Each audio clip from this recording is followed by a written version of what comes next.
My name is Chen. I'm a second-year doctoral student at North Carolina State University. I'm in the program Communication, Rhetoric, and Digital Media.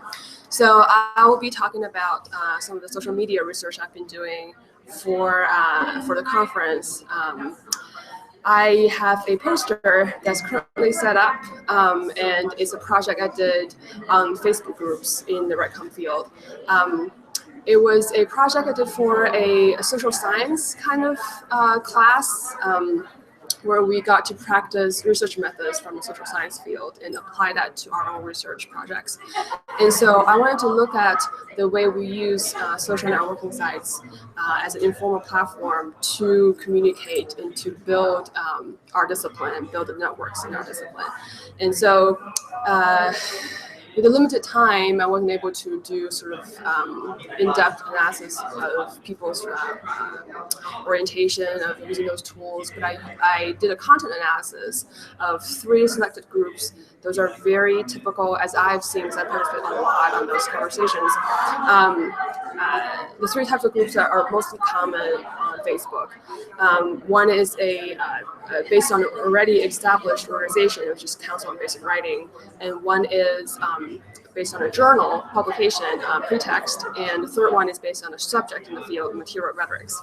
So there's 3 different kinds of groups, and they produce different kinds of content. They have different kinds of functions because of the nature of the groups.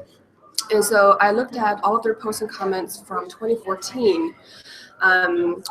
It was very interesting to see the different functions that the posts were doing in these groups. So Council on Basic Writing has a lot more variety, there's a lot more interaction, and you can tell those interactions are happening among people who obviously don't know each other, and they're sort of connecting through that platform, on that platform. They're doing, sharing teaching resources, they're posting about events that are happening. Pretext, bear in mind, all these 3 groups are open groups that anybody can join once you request that somebody approves you. Pretext, on the other hand, is also very open, has tons of members, but in a sort of more closed group in a way, in terms of the kinds of activities that are happening. So it's a lot more informal, it's a lot less professional, there's a lot less sort of business type of posts. There's more entertainment kind of posts. So lots of cat pictures, cat videos, for reasons I don't know. I really want to find out why. The third group, Material Rhetorics, has a lot less interaction than the previous 2 groups, and it's mostly just people sharing articles that they've seen that they think are related to materiality and rhetoric.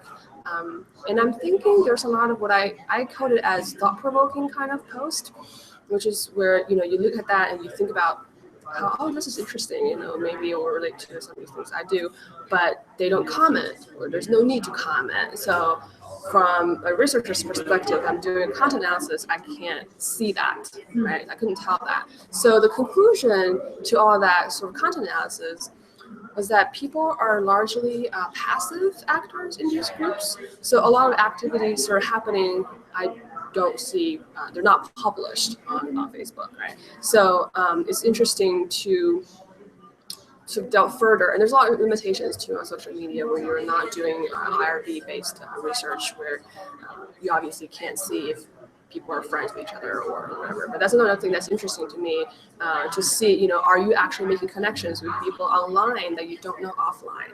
Because the tendency right now that I can see is that the people who are more active in talking to each other, you can tell they're friends offline already. So you're not necessarily meeting new people, even though you're in this large group with lots of people you don't know. So that's kind of related to what I've been doing with the 4Cs conference as well.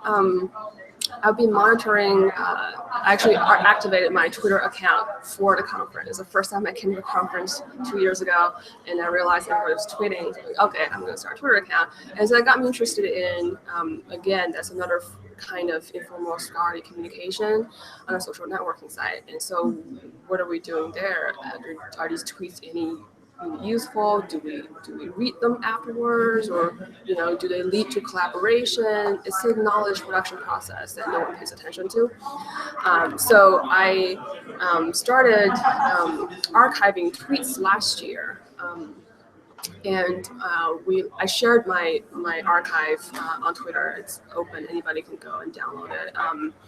Last year we had 19,900 tweets, and I wrote a Forces review for Kairos last year.